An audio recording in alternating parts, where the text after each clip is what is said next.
One of the 6 heroes and 10 sages, 9 is a magic user with long range normals, resets, unblockables, 4-way teleports, and a variety of other tools. 9's normals are water, fire, and air attacks. On hit or block, these normals build up spells that can be released with the use of her drive. 9's drive is the Abyss Diver. 9's normals on hit or block build up a spell indicated above her heat gauge. 9 has a total of 14 spells that can be formed with different element combinations. 9 can only hold up to 3 spell charges. This works in a first in, first out method. If you use water, fire, then air, and your next hit is another air move, then the water will be replaced. 9's Overdrive, Burning Red, allows 9's normals to build up stocks even on whiff. You will also gain an element buff when casting a drive spell. The buffed element is based on the most recent element added.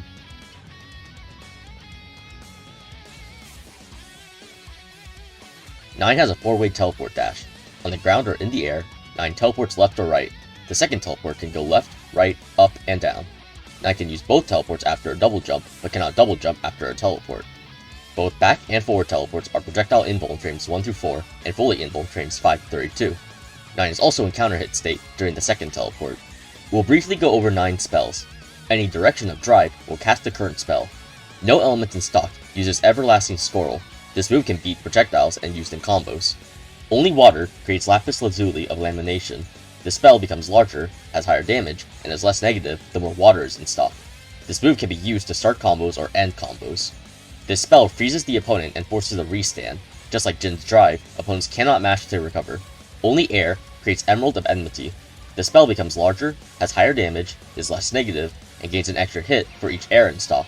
This move is mainly used for anti-zoning. Only fire creates Coral of Catastrophe. The spell becomes larger, has higher damage, and is less negative for each fire in stock. This is mainly used to confirm 3C hits or combo. Water and air create Helidor of Humility. The skull is a floating hitbox and used either for teleport crossups or defensive play since it doesn't go away on block. Water and fire create Amethyst of Annihilation. 9 shoots out a slow-moving projectile that shocks the opponent on hit for a free combo. Air and fire create Citrine of Change. The mirror will absorb and shoot out projectiles. This mirror can also be kicked with Counter Assault or EA to give it a hitbox. 2 waters and 1 air create Celestite of the Covenant. 9 creates a field either on the opponent or in front of herself. This field will knock opponents to the ground if they jump or are airborne in the field. 2 waters and 1 fire create Taphite of Temptation. 9 summons a fairy that tracks the opponent and attacks 3 times. First diagonal down forward, second behind horizontal, and third straight down. This move only goes away if 9 is hit. This is a standard combo ending spell that helps 9 keep up her pressure after a knockdown. 2 air and 1 water create Androdite of Accord. 9 will shoot out an orb. She can move the orb up or down if she holds down drive. The orb will then expand in a plus shape and deal decent chip damage. 2 air and 1 fire create Uvarorite of Undoing. 9 sends a cloud in the sky that will rain fire after 2 seconds. The hitbox increases the higher in the air. 2 fire and 1 water create Kunzite of Keepbreaker. This move is an overhead, plus 6 on block, and one of 9's most important spells. On hit, the spell will launch the opponent leading into an easy confirm. 2 fire and 1 air creates Morganite of Malice. This is a 2-hit move. If the first hit connects, it is considered a low and the second hit will be a mid. If the first hit whiffs, then the second hit will be considered a low. If your opponent instant attacks certain combos, 9 can use this with a J2 normal to go for an unblockable setup. 1 water, fire, and air create Nephrite of Nullification. 9 places a clock on the opponent. The timer will not go away unless 9 is hit or is thrown. If the countdown finishes, pillars of energy come directly below the opponent. This attack cannot be regular block and must be barriered. 214A, Crimson Raider, is a 2-hit dash attack. This is mainly used to end combos or combo off of 6C hits. This is also only -2 on block. 214B, Morvet Roar, is an anti-air that can be followed up on counter hit. 214C, Navy Pressure, is a tracking overhead attack. The move must be around mid-screen for the attack to track. Up close, the fist will whiff, leaving 9 vulnerable. 236D, Seamoss Gate, stores 9's current spell into the backup slot. If 9 already has a spell in the backup slot, then the 2 spells switch places. This move comes out fast and used in combos or block strings to surprise the opponent. 214D, Flax Nurture, is a -4 on block DP. This move can only be used if 9 has a spell available. 9 will also buff the damage of the element most recently added to the stock.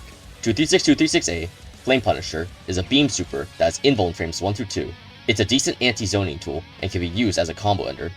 236-236B, Cardinal Nova, is a blast super that increases in damage if 9 has a spell in her current or backup slot. This move will always give 9 3-element spells in her current and backup slot. 236-236C, Azurite Inferno, is another reversal super that will consume all spells and increase in damage based on how many elements were stored between the two. All of 9's normals generally act the same, with their hitboxes, directions, and gatlings. All A buttons are water attacks and the fastest, B are air, and C are fire attacks and the slowest. 4 buttons are close range attacks with fast startup and delete projectiles. Deleting a projectile stores one of the elements used. 5 buttons are generally long range attacks that can attack into itself or other elements 2 times. You cannot do 2 5As into 2 5Cs, but you can do 1 5A into 5C. 2 buttons are low hits.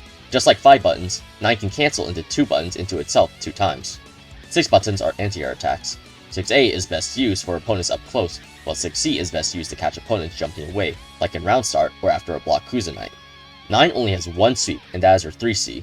This is generally a ground combo ender, or used after 1 fire and 1 water to create Kunzite for a low high. J buttons are straightforward air hits, and J2 buttons are air hits angled down.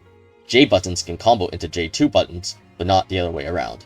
Fighting against 9 is a difficult task because of her long-reaching normals, lack of hurt boxes, and fairly safe pressure. This doesn't mean she has no faults. 9's regular movement is slow and telegraphed. You'll mainly need to respond to her teleports and overhead. Since 9's teleport is frame 1 projectile invuln, certain setups won't work, and you'll need to change your game plan. With no stocks, 9 has no DP, which means you need to go on the offense and try to catch any teleport attempts. If 9 is already teleporting, the second teleport is not fully safe. If she does a grounded teleport, you can challenge with 2A. If she goes into the air, then get ready to anti-air. Again, check first with 2A, then anti-air if it's up. While 9 has many spells, the main ones to look out for in neutral are Kunzite, Fairy, and Amethyst. Most of the time, if you see 9 using fire and water, prepare to either block, fuzzy jump, or challenge the Fairy. The Morganite unblockable can be avoided if you delay tech. 9 will try to use the overhead on the first hit of Morganite, so tech right when the first hit is active. If caught in the Lapis reset play, the best thing that can be said is to block low first and react to the upcoming mix. Pay attention to side swaps with teleport, any backup Kunzite, or walk-up grabs. Some 9 players to watch are Julio Cabrera, Genbu, and Koma.